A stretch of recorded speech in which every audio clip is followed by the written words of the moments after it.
नमस्कार, मैं पंकज यादव। आप देख रहे हैं एचएनएन न्यूज। जुनून सच दिखाने का शुरुआत करते हैं लखनऊ के साथ में, जहां पर विधानसभा सत्र की कार्यवाही का चौथा दिन आज है। राज्यपाल के अभिभाषण धन्यवाद प्रस्ताव पर चर्चा। आज राज्यपाल के अभिभाषण पर चर्चा की जाएगी। आज भी विपक्ष द्वारा हंगामा करने के आसार नजर आ रहे हैं। तो इस वक्त की बड़ी खबर, जहां पर आज भी आपको बता दें कि विपक्ष की तरफ से हंगामा होने के आसार नजर आ रहे हैं। लखनऊ से बड़ी खबर, विधानसभा सत्र की कार्यवाही का चौथा दिन आज। राज्यपाल के अभिभाषण धन्यवाद प्रस्ताव पर चर्चा। आज राज्यपाल के अभिभाषण पर चर्चा होगी। इसके साथ ही आज भी विपक्ष के हंगामे के आसार नजर आ रहे हैं। तो इस वक्त की बड़ी खबर लखनऊ से, विधानसभा सत्र की कार्यवाही का चौथा दिन आज है। राज्यपाल के अभिभाषण धन्यवाद प्रस्ताव पर चर्चा। तो लखनऊ से बड़ी खबर, जहां पर बीते दिन बजट भी पेश किया गया था। वित्त मंत्री सुरेश खन्ना ने बजट पेश किया था, जहां पर ये जो बजट रहा है वो 9 लाख करोड़ से ज्यादा का रहा है, यानी कि 9,12,696 करोड़ का ये बजट रहा। लेकिन आपको बता दें कि इसको लेकर विपक्ष की तरफ से भी कई सवाल दागे गए हैं। लेकिन वही दूसरी तरफ अगर बात करें तो आज राज्यपाल के अभिभाषण धन्यवाद प्रस्ताव पर भी चर्चा होगी। वही आपको ये भी बता दें कि जिस तरीके से चर्चा होगी, लेकिन उससे पहले विपक्ष की तरफ से भी कई ऐसे मुद्दे जिनको लेकर की आज बड़ी बहस या फिर हंगामा देखने को मिल सकता है। तो राज्यपाल के अभिभाषण पर जहां चर्चा होगी, तो वही आपको बता दें कि विपक्ष भी पूरे तरीके से तमाम ऐसे मुद्दे, फिर चाहे वो बजट को लेकर हो या फिर अन्य मुद्दों को लेकर हो, पूरे तरीके से मुखर होता हुआ विपक्ष नजर आ रहा है। ऐसे में चाहे एसआईआर के मुद्दे की बात करें या फिर अन्य मुद्दों की बात करें। फिलहाल आपको बता दें कि उत्तर प्रदेश बजट सत्र का चौथा दिन आज है। लेकिन आपको यह भी जानकारी दे दें कि राज्यपाल के अभिभाषण पर चर्चा होगी।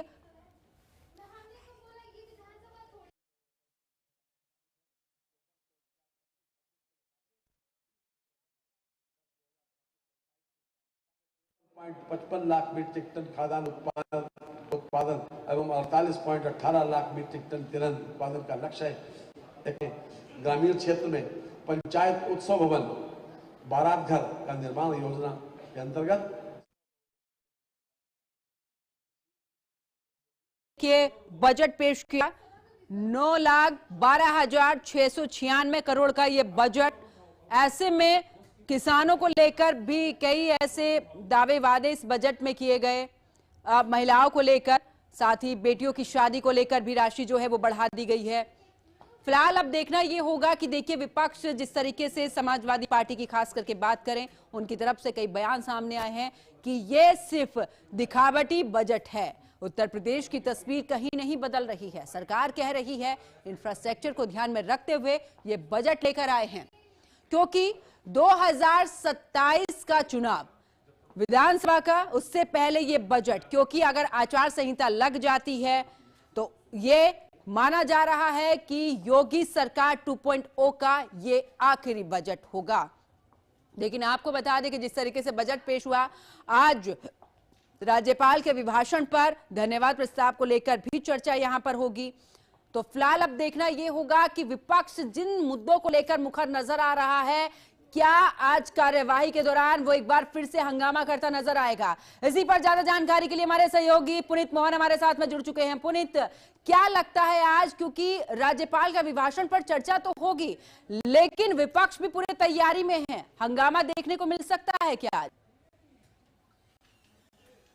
देखिए पंकज, कल योगी सरकार ने अपना 2026-27 का वित्तीय बजट पेश किया है, जो 9 लाख से करोड़ से भी ज्यादा का है। और ऐसे में कहीं ना कहीं अब उस बचे व्यय पर चर्चा होनी है। राज्यपाल के धन्यवाद प्रस्ताव के बाद में, अभिभाषण के बाद में इसकी शुरुआत होगी। अभी कुछ ही देर में जब शुरुआत हो जाएगी तो कहीं ना कहीं आज हंगामा होने के पूरे आसार है। क्योंकि कल जिस तरीके से हमने सदन की तस्वीर देखी कि जो समाजवादी पार्टी के विधायक हैं वो एप्स्टीन का मुद्दा लेकर के यहाँ आए थे। उनका साफ तौर पर कहना था कि जो ट्रेड डील भारत और अमेरिका के बीच में हुई है, उससे किसानों को किसी तरह का कोई लाभ होने वाला नहीं है। क्योंकि सीधे तौर पर निर्यात पर जिस तरीके से 18% का टैरिफ लगाया जा रहा है और जो चीजें यहां से वहां पर जाएंगी उनमें 0% का टैरिफ है। ये किस तरीके की डील आपने कर रखी है, तमाम तरीके के आरोप उन्होंने लगाए कि दबाव के चलते, क्योंकि एप्स्टीन में भारत के कई प्रतिष्ठित राजनेताओं के नाम आ रहे थे, इसके चलते ये दबाव में फैसला लिया गया है। उनके हंगामे के बाद में अब आज यूपी की बारी है। यूपी के बजट पर चर्चा होनी है। कल जिस तरीके से शिवपाल सिंह यादव ने कहा कि सरकार केवल और केवल कागजी बजट लेकर के सामने आई है, 9,12,000 करोड़ के से ज्यादा का ये बजट है। समय आपके पास में कम है क्योंकि अगर आप देखें तो 2027 में विधानसभा का चुनाव होना है। ऐसे में आचार संहिता लगने के पूरे चांसेस हैं। योगी सरकार भी इस बात को ध्यान में रख करके पूरा बजट लेकर के आई है क्योंकि इस वर्ष जहां एक और वित्तीय पंचायत के चुनाव होने हैं तो वहीं दूसरी ओर 2027 में विधानसभा के चुनाव होने हैं। अगर इस पूरे बजट को देखिए तो इसमें नौजवानों के लिए, महिलाओं के लिए, विद्यार्थियों के लिए उनका भरपूर ध्यान रखा गया है। देखिए जो मेधावी छात्र छात्राएं होंगे, मेधावी छात्राएं हैं, उनको स्कूटी प्रदान करी जाएगी। जो अन्य छात्र हैं, मेधावी हैं, यूपी में 3 बड़ी यूनिवर्सिटी खोलने का सरकार का प्लान है, 14 मेडिकल कॉलेज खोलने का प्लान है। लेकिन समय कम है पंकज। अगर इसकी रूपरेखा भी खींची जाएगी तो जाहिर तौर पर 4 से महीने तो केवल इसकी रूपरेखा खींचने में, जमीन तलाशने में, अन्य चीजों में चले जाएंगे। ये वादे कब पूरे होंगे? 2027 में विधानसभा का चुनाव होना है।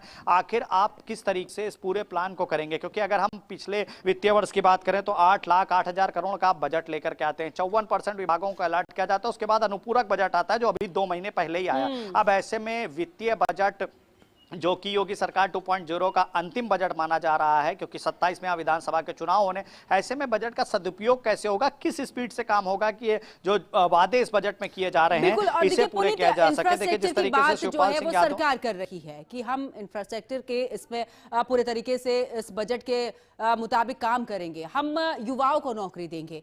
ऐसे में आप जिक्र कर रहे हैं कि आचार संहिता लग सकती है, अगला बजट भी सामने नहीं आ सकता है, यही अंतिम बजट हो सकता है। सबके जहन में भी यही सवाल है, विपक्ष भी यही सवाल उठा रहा है कि आप किस तरीके से उन भर्तियों को पूरा कर पाएंगे जिसे लेकर आप कह रहे हैं कि युवाओं को हम रोजगार दे रहे हैं। अभी जो पेंडिंग पड़ी हुई भर्तियां हैं उन्हें किस तरीके से पूरा आप कर पाएंगे? अगर आचार संहिता लगी तो फिर तो मतलब ही नहीं है। देखिए बिल्कुल पंकज, अगर हम रोजगार की बात करें तो देखिए असिस्टेंट प्रोफेसर की जो पिछले वर्ष भर्ती हुई थी वो भर्ती रद्द करी गई है। अब ऐसे में सरकार उस नई भर्ती को कराएगी। 10 लाख रोजगार 2026 से 27 के बीच में देने का सरकार का प्लान है। सबसे बड़ी बात है कि अभी पंचायत चुनाव जब स्टार्ट होंगे तब आचार संहिता लगेगी और उसके बाद में जब विधानसभा के चुनाव होंगे तब आचार संहिता लगेगी। रोजगार का जो ड्राफ्ट है वो तैयार करने में, पूरी तैयारी करने में समय काफी कम बचा है। ऐसे में कुछ दिन बाद जो मानसून का सत्र है वो भी आएगा, उसके बाद शीतकालीन सत्र आएगा। तमाम तरीके की सरकार की योजनाएं हैं, तमाम तरीके के जो प्रस्ताव सदन में रखे गए हैं पटल पर, उन प्रस्तावों पर भी चर्चा होनी है।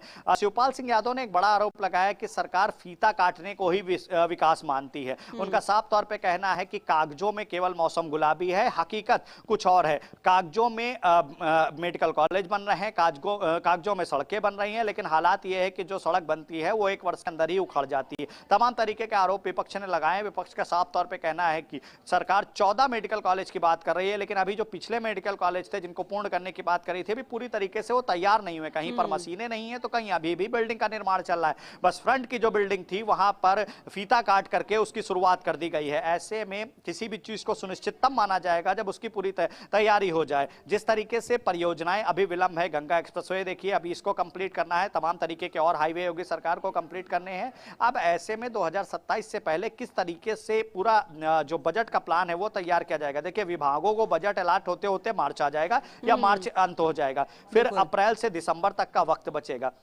ऐसे में चाहे हम सड़क की बात करें, चाहे हम रोजगार की बात करें, चाहे हम सरकार की योजनाओं की बात करें, सभी को मैक्सिमम पूरा कर पाना अपने आप में एक बहुत बड़ा प्रश्न है। फिलहाल समाजवादी पार्टी के विधायक आज इसी पर हंगामा कर रहे हैं। उनका साफ तौर पर सरकार से सवाल है, इतने कम समय में अभी पिछले बजट का आपने 54% दिया था, फिर अनुपूरक बजट है वो खर्च हुआ नहीं है। ये बड़ा बजट आप लेकर के आ रहे हैं जो 9 लाख करोड़ से भी ज्यादा का, इसको आप किस तरीके यूटिलाइज करेंगे? विपक्ष तो यही कह रहा है कि आप संख्या बढ़ा रहे हैं, आप तो संख्या बढ़ाते जा रहे हैं, उस संख्या का लाभ कितना मिल पा रहा है ये भी अपने आप में बड़ा प्रश्न है। पुनीत हमारे साथ बने रहिए, आगे भी आप लेंगे। आगे बात करते हैं कानपुर की, जहां पर कानपुर में लैम्बोर्गिनी कार हादसे में तंबाकू कारोबारी के मिश्रा के बेटे शिवम मिश्रा को पुलिस ने गिरफ्तार लिया। सीसीटीवी फुटेज के आधार पर उसका नाम एफआईआर में जोड़ा गया। अब हादसे में फुटपाथ पर खड़ी बुलेट बाइक को टक्कर मारी गई थी। शिवम जो था वो शहर के तंबाकू कारोबारी के मिश्रा का बेटा है। मामले ने उस समय पर तूल पकड़ा जब आरोपी शिवम मिश्रा को 6 बंगलिया रोड के पास से गिरफ्तार किया गया। कानपुर की अगर बात करें तो पुलिस ने उसे घर से गिरफ्तार किया है। पुलिस आरोपी को कोर्ट लेकर जा रही है। शिवम मिश्रा करीब 9 घंटे से फरार था। आरोपी शिवम हादसे के बाद से कानपुर में ही नहीं था, तो ऐसे भी खबरें सामने आ रही थी, लेकिन कहा जा रहा है कि वो कानपुर में ही था और अब देखिए उसकी गिरफ्तारी हुई है। ज्यादा जानकारी के लिए मेरे सहयोगी पुनीत मोहन मेरे साथ में लगातार बने हुए हैं।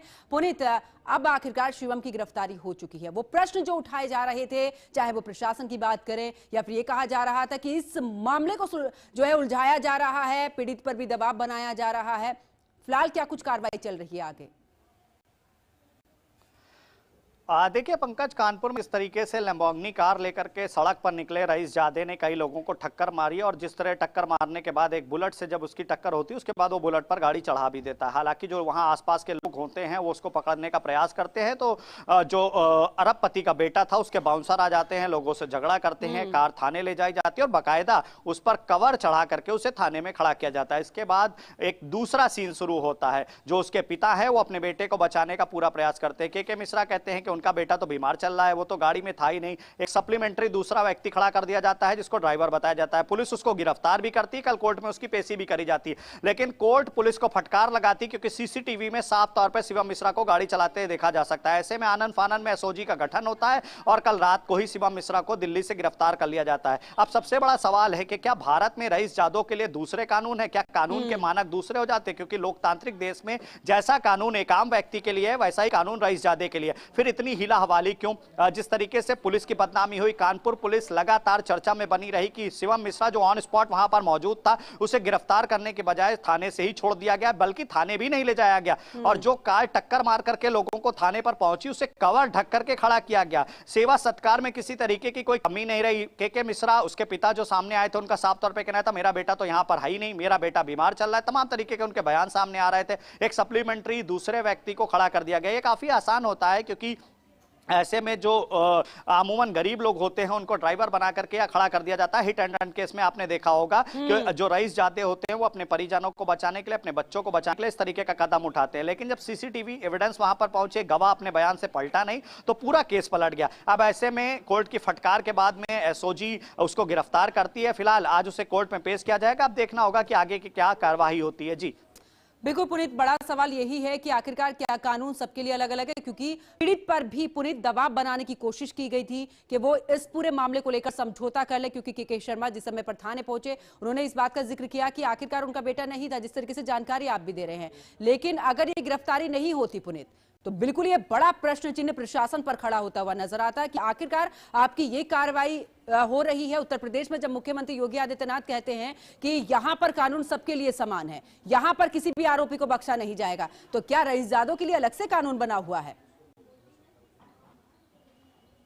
जी बिल्कुल, देखिए पंकज, जिस तरीके से कमिश्नरेट लागू होने के बाद कानपुर से कई ऐसे मामले आए जिसमें पुलिस की भारी गंभीरता थी, भारी गलती रही और गंभीरता से पुलिस उसने उस मामले को लिया नहीं। आप देखिए कुछ दिन पहले एक दरोगा का मामला सामने आया था जिसमें वो रेप केस में फंसा हुआ था। तमाम तरीके के ऐसे मामले रहे जो कानपुर में पुलिस दबाने का प्रयास करती है। उसका सबसे बड़ा कारण समझिए, कानपुर औद्योगिक नगरी है, उद्योगपति वहां पर रहते हैं और ऐसे में जब उनके किसी परिजन का कोई कांड होता है तो उसको दबाने का पूरा प्रयास किया जाता है। हालांकि सोशल मीडिया का जमाना और मीडिया जागरूक है, ऐसे में जब सीधे तौर पर ऐसे मामले सामने आते हैं, जब गवाह सामने आ जाते हैं तो कहीं ना कहीं पुलिस को अपने बयान बदलने पड़ते हैं। और जिस तरीके का सेवा सत्कार कानपुर पुलिस ने शिवम मिश्रा का किया वो अपने आप में हैरानी कर देने वाला है। आप बताइए कि किसी की भी कार एक्सीडेंट करती है और उसे ले जाकर के थाने पे बाकायदा कवर लगा करके खड़ी किया जाता है, यानी कि जो घायल है उससे ज्यादा चिंता उस 14 करोड़ की कार की हो रही है। कानून व्यवस्था को लेकर के जिस तरीके से सीएम लगातार मैसेज देते हैं, पुलिस के वरिष्ठ अधिकारियों को आदेशित करते रहते हैं कि यहाँ कानून सबके लिए समान है, लेकिन कानपुर में यह कानून बदल जाता है। रईस जादों के लिए, उद्योगपतियों के लिए कानून दूसरा है